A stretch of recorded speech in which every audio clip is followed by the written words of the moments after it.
আর আমার কোরবানি করা লাগবে কার জন্য? নামাজ পড়া লাগবে কার জন্য? দান করা লাগবে কার জন্য? ইবাদত করা লাগবে কার জন্য?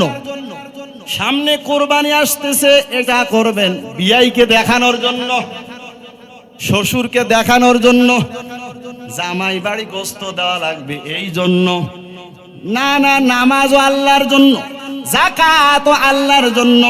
এই জন্য তো আমার আল্লাহ জানাইয়া দেন, কুল ইন্না সালাতি ওয়া নুসুকি ওয়া মাহইয়ায়া ওয়া মামাতি লিল্লাহি রাব্বিল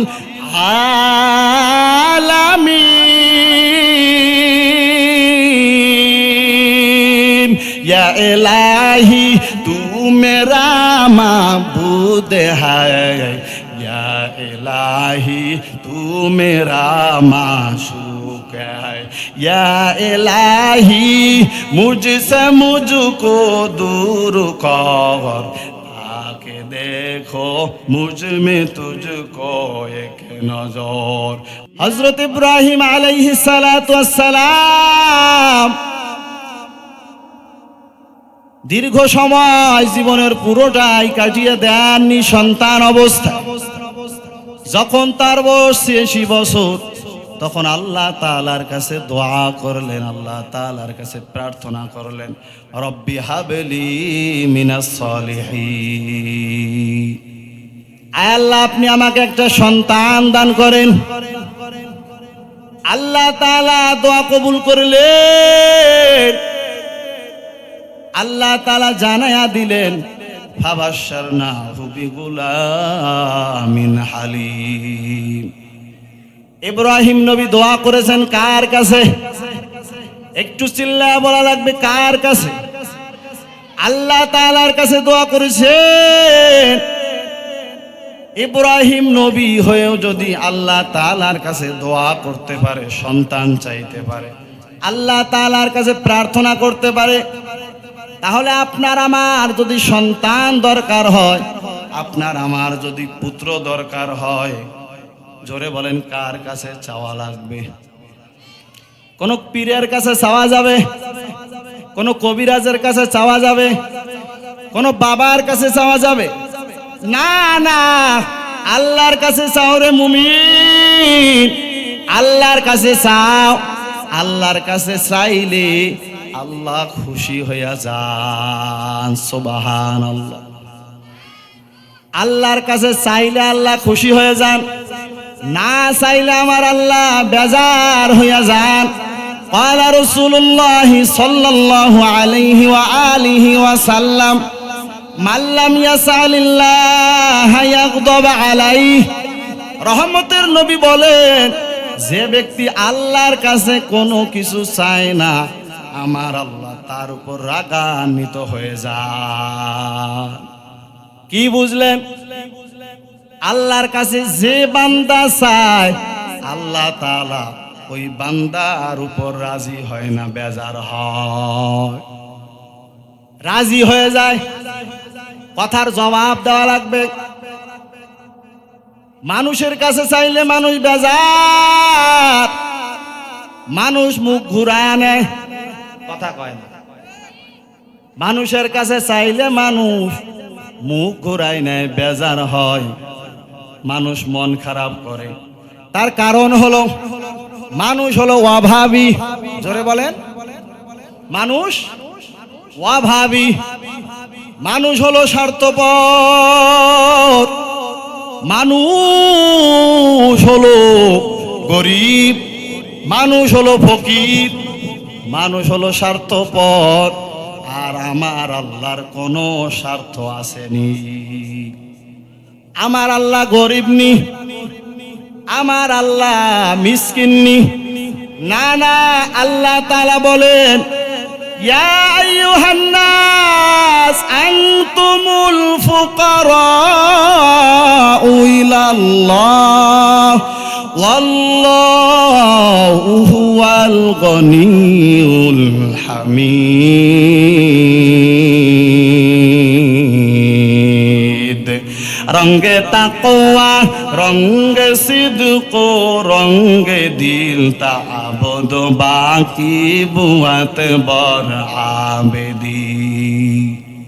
ভাইরা আমার, আল্লাহর কাছে চাইলে আমার আল্লাহ খুশি, আর মানুষের কাছে চাইলে মানুষ বেজার। সন্তান লাগবে, ধন লাগবে, স্ত্রী লাগবে, তোমার অভাব, গভীর রাত্রে যায় নামাজ বিছাও। কি বিছাও? গভীর রাত্রে যায় নামাজ বিছাও, আমার মালিকের কাছে চাও। মালিকের কাছে বলো, আল্লাহ আমার ধনের দরকার, আমার টাকার দরকার, আমার নেককার স্ত্রীর দরকার, আমার সন্তানের দরকার। আল্লাহর কাছে চাইলে বলেন তো আল্লাহ তাআলা তোমার মনের আশা পূরণ করবে কি করবে না? গভীর রাত্রে চাও। কোন সময়? অতিও গভীর হয় রজনী যখন, নীরবে প্রভুর নাম জপিও তখন। প্রভুর করুণা যদি পাইবারে চাও, গভীর রাতে উঠে প্রভুর গুণগান গাও। গভীর রাতে উঠে প্রভুর গুণগান গাও। গভীর রাত্রে আল্লাহর কাছে চাও, সন্তান চাও। হযরত ইব্রাহিম নবী আল্লাহর কাছে বললেন, আল্লাহ একটা সন্তান দাও। আমার আল্লাহ বুড়া বয়সে বলেন তো সন্তান দিছে কি দেয় না? এমন সন্তান দিছে, ফাবাশশারনাহু বিগুলামিন হালিম। আমার আল্লাহ এমন সন্তান দিছে, এমন ধৈর্যশীল একটা সন্তান দিছে, যা বলার ভাষা নাই। আল্লাহু আকবার। আর আমরা সকলে ইতিহাস জানি। সন্তান আস্তে আস্তে আস্তে আস্তে বড় হতে লাগলো। আল্লাহ তাআলা বলতে লাগলো, ও ইব্রাহিম, সন্তান দিলাম আমি, সন্তান পায়া কি আমি আল্লাহরে ভুলে গেলা নাকি? আমি আল্লাহরে ভুলে গেছো? শেষ বয়সে সন্তান দিলাম, আমি আল্লাহরে ভুলে গেছো? কয় না আল্লাহ ভুলি নাই। তাহলে পরীক্ষা হয়ে যা। লাব্বাইক আল্লাহ, ঠিক আছে, পরীক্ষা নেন। আল্লাহ তাআলা কুরআনুল কারীমের মধ্যে জানায়া দেন, ফালাম্মা বালাগা মাআহু সায়া ক্বালা ইয়া বুনাইয়া ইন্নী আরা ফিল মানাম আন্নী আযবাহুকা ফানজুর মাযা তারা। ক্বালা ইয়া আবাতি ইফআল মা তু'মার সাতাজিদুনি ইনশাআল্লাহু মিনাস সাবিরিন। तुको जाओ सुन्नते अहमद कुजाबा मोहम्मद खैबवतन सब तोरा मन अहब्बा सुन्नती कौले रसूल मजदाए का नामई हम कुन कबूल। আল্লাহ তাআলা পরীক্ষার মধ্যে ফেলাইলেন। ফালাম্মা বালাগা মাআহু সাইয়া ক্বালা ইয়া বুনাইয়া ইন্নী আরা ফিল মানাম। সংক্ষেপে বলতেছেন আল্লাহর বান্দারা, অনেক লম্বা ঘটনা আপনারা সবাই জানেন, তারপর মনে করে দেওয়ার জন্য বলতেছি। যখন সন্তান বাবার সঙ্গে চলাফেরা করার মতো বয়সে উপনীত হলেন, সন্তান যখন একটু বড় হতে লাগলো, তখন আল্লাহ তাআলা জানায়া দিলেন, ইয়া বুনাইয়া ইন্নী আরা ফিল মানাম, আমি তোমাকে স্বপ্নে দেখতেছি, জবাই করতেছি। ইয়া আবাতি ইফআল মা তু'মার, সন্তান বলতেছে, বাবা আল্লাহ তোমাকে যে কাজের জন্য নির্দেশ দিয়েছেন তুমি সেই কাজ চালাও, আপনি আমাকে সবরকারীদের মধ্যে একজন পাবে। জোরে বলেন সুবহানাল্লাহ। বাবা সন্তানকে বলল, বাবা আমি তোমাকে স্বপ্নে দেখলাম যে জবাই করতেছি, এখন তোমার মতামত কি পেশ করো। সন্তান বলতেছে, বাবা আমার কোনো মতামত নাই, আল্লাহ আপনাকে অর্ডার করেছে, আপনি কাজ চালান, ইনশাআল্লাহ আপনি আমাকে সবরকারীদের মধ্যে একজন পাবেন। সুবহানাল্লাহ। ভাইরা আমার, অনেক লম্বা ঘটনা। সন্তানও যেমন বাবাও তেমন।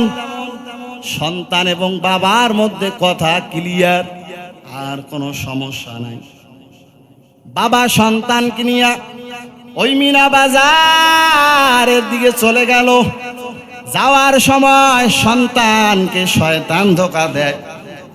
শয়তান বলে, এ ইসমাইল তোর বাবা তোকে কোথায় নিয়ে যায় জানো নি? কোথায় নিয়ে যায়? কয় তোমারে জবাই করার জন্য নিয়ে যায়। কয় না না। কয় হ্যাঁ তোমাকে জবাই করার জন্য নিয়ে যাইতেছে।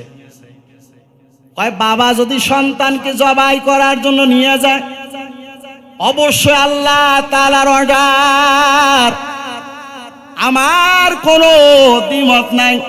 এ শয়তান তুই দূর হইয়া যা, ডিস্টার্ব দিও না। শয়তানকে ধাক্কায়া ফেলাইয়া মিনা বাজারের দিকে চলে গেল।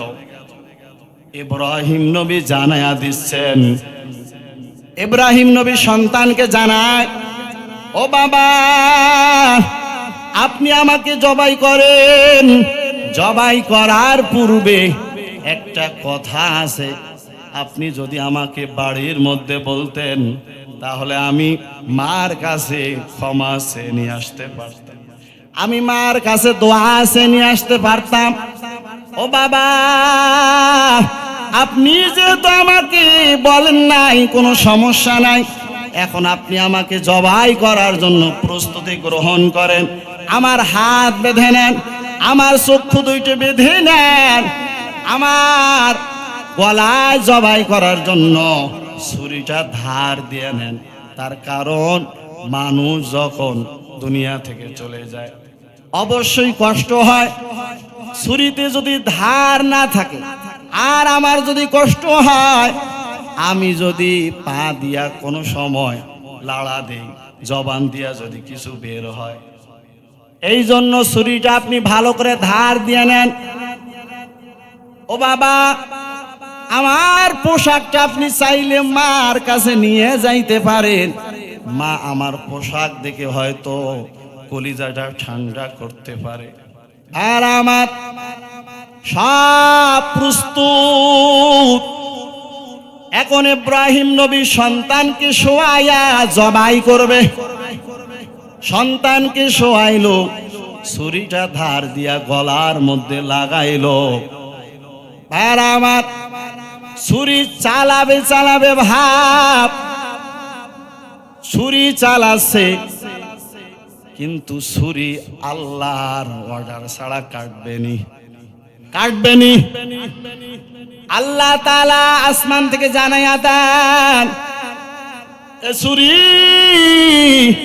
তোর ধারের কারণে জানো ইসমাইলের একটা পশমেরও ক্ষতি না হয়।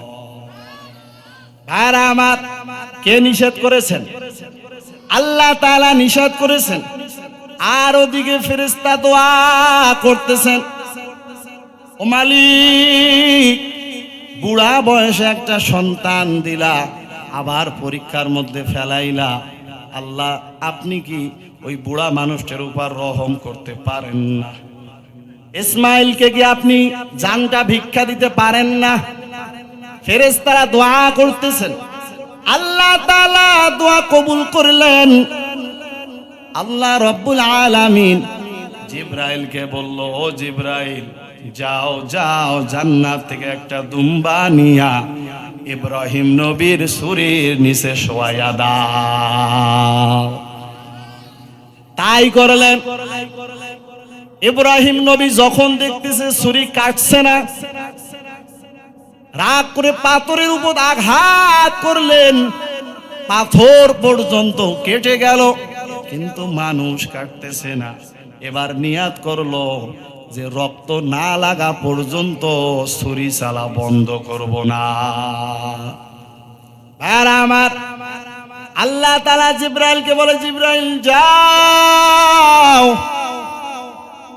সন্তানকে সরাইয়া দুম্বা শোয়াইয়া দাও। ইব্রাহিম এবার নিয়াত করেছে রক্ত হাতে না লাগা পর্যন্ত ছুরি চালা বন্ধ করবে না।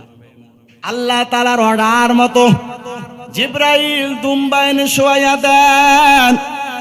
গরম রক্ত যখন হাতের মধ্যে লেগে গেল, মনে করছে সন্তান কোরবানি হয়ে গেছে। চক্ষু দুইটা খোলার পর দেখে সন্তান পাশে দাঁড়াইয়া অজানা একটা পশু কোরবানি হয়ে গেল। আল্লাহু আকবার। আর আমার আল্লাহ তাআলা জানায়া দেন, ওয়ানাদাইনাহু আইয়া ইব্রাহিম ওয়াদ সাদ্দাকতার রুইয়া ইন্না কাযালিকা নাজজিল মুহসিনিন।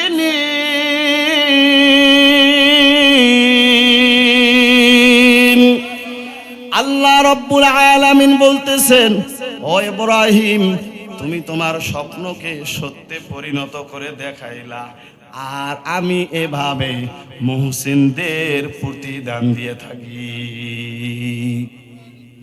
আর আমার আচ্ছা বলেন তো, আসলে কি ইসমাঈল নবীকে কোরবানি করা কি মালিকের উদ্দেশ্য ছিল নি? না, না, ছিল না। আসল উদ্দেশ্য ছিল দোস্তকে পরীক্ষা করা। ইব্রাহিম নবী আমাকে বেশি মহাব্বত করে না, সন্তানকে মহাব্বত করে। কিন্তু আল্লাহ তাআলা পরীক্ষা করেছেন। ইব্রাহিম নবী বলেন, পরীক্ষায় পাশ করছে না ফেল করছে? পাশ করছে। ওরে আল্লাহর বান্দারা, ওই নিয়ম যদি জারি থাকতো যে বাবা সন্তানকে জবাই করা লাগবে কোরবানির সময়, বিষয়টা কেমন হয়ে যায়? সন্তানকে যদি বলতেন বাবা তোমাকে জবাই করব, এখনকার সন্তানেরা বলবে যে বাবা তোমাকেই জবাই করব। কথা কয় না ভাইরা আমার। আল্লাহ তাআলা ও নিয়ম আপনার আমার উপর চাপায়া দেন নাই। আল্লাহ বলেছেন, তোমরা তোমাদের সামর্থ্য অনুযায়ী জন্তু ক্রয় করো, ওই জন্তু আমার জন্য কোরবানি করো। রক্ত তোমার থাকবে, গোশত তোমার থাকবে, চামড়াও তোমার থাকবে, সব তোমার থাকবে। আমি আল্লাহর কাছে আসবে শুধু তোমার তাকওয়া। সুবহানাল্লাহ। লা ইয়ানালাল্লাহু লুহুমুহা ওয়ালা দিমাউহা ওয়ালাকিন ইয়ানালুহু তাকওয়া মিনকুম। আল্লাহ তাআলা বলেন, তোমার রক্ত, তোমার গোশত, তোমার চামড়া কিছুই আমি আল্লাহর কাছে আসবে না, শুধু আসবে তোমার অন্তরের অবস্থা। আর আমার কোরবানি করা লাগবে কার জন্য? নামাজ পড়া লাগবে কার জন্য? দান করা লাগবে কার জন্য? ইবাদত করা লাগবে কার জন্য? সামনে কোরবানি আসতেছে, এটা করবেন বিয়াইকে দেখানোর জন্য, শ্বশুরকে দেখানোর জন্য, জামাই বাড়ি গোশত দেওয়া লাগবে এই জন্য? না, না, নামাজও আল্লাহর জন্য, যাকাতও আল্লাহর জন্য। এই জন্য তো আমার আল্লাহ জানাইয়া দেন, কুল ইন্না সালাতি ওয়া নুসুকি ওয়া মাহইয়ায়া ওয়া মামাতি লিল্লাহি রাব্বিল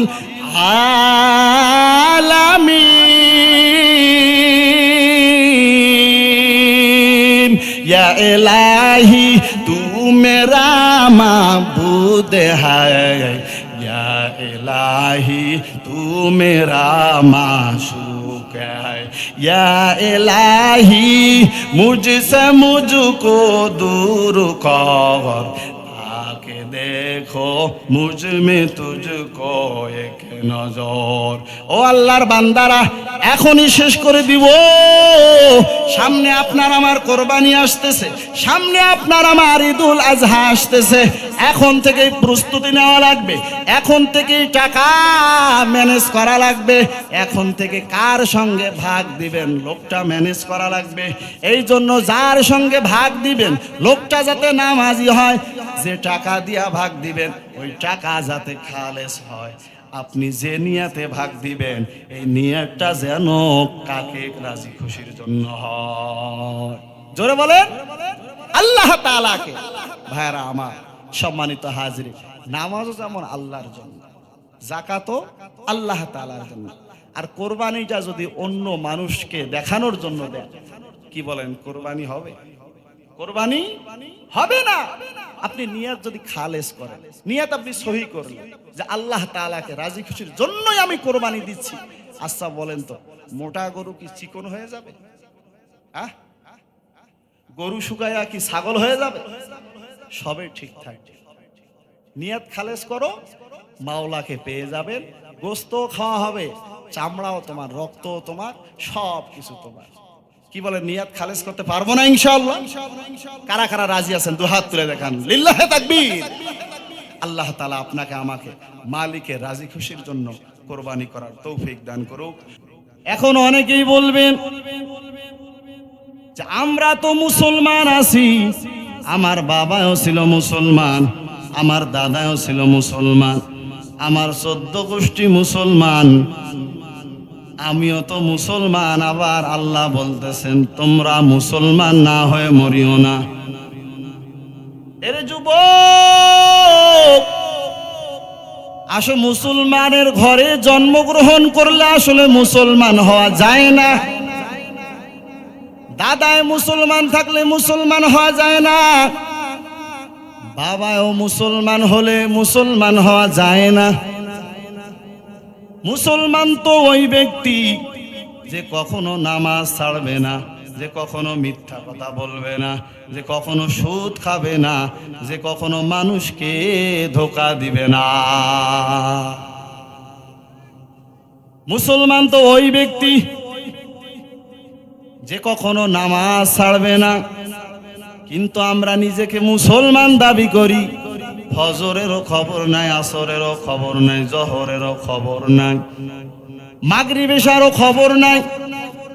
এরে যুবক, দুনিয়াতে আকাম তো কম করো নাই, আর কতদিন নামাজ কাজা করবা? আর কতদিন মাইয়াদের সঙ্গে কথা বলবা? ও মুরব্বী বাবা, আর কতদিন নামাজ ছেড়ে চলবা? আর কতদিন দাড়ি ছাড়া চলবা? তোমার কি বয়স এখনো হয় নাই? তোমার অন্তরে কি আল্লাহ তাআলার ভয় নাই?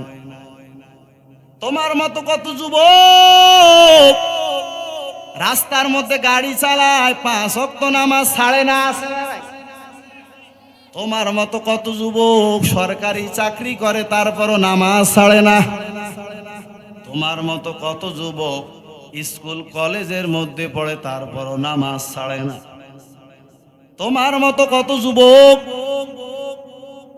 মা বাবার খেদমত ছাড়ে না। তোমার মতো কত যুবক কখনো মুরব্বীদের সঙ্গে বেয়াদবি করে না। ও আল্লাহর বান্দারা, ব্যানার নাও, ব্যানার নাও, 200 টাকা দাম দিয়া খরচ করে ব্যানার বানাও, 3 জায়গায় দোয়া নাও, দোয়া নাও, দোয়া নাও। যদি 3 জায়গায় দোয়া নিতে না পারো, খবরদার বেয়াদবি করিও না। কয় জায়গায়? 3 জায়গায় বেয়াদবি করিও না রে যুবক, 3 জায়গায় বেয়াদবি করিও না। যদি 3 জায়গায় বেয়াদবি করো, তোমার দুনিয়াতে কপাল পুড়ে যাবে, মরা লাগবে না। এক নাম্বার হলো মা বাবা। জোরে বলেন, এক নাম্বার কি? মা বাবার সঙ্গে কখনো বেয়াদবি করিও না। দুই নাম্বার হলো উস্তাদ। তিন নাম্বার হলো ওলামায়ে কেরাম। এই তিন জায়গায় বেয়াদবি করিও না। জোরে বলেন, কয় জায়গায়? তিন জায়গায় বেয়াদবি করিও না। যদি তিন জায়গায় বেয়াদবি করেন, মরা লাগবে না, মরার আগে কপাল পুড়ে যাবে। ওরে আল্লাহর বান্দারা, যারা এই তিন জায়গায় বেয়াদবি করেছে তারা দুনিয়াতে ধ্বংস হয়ে গেছে।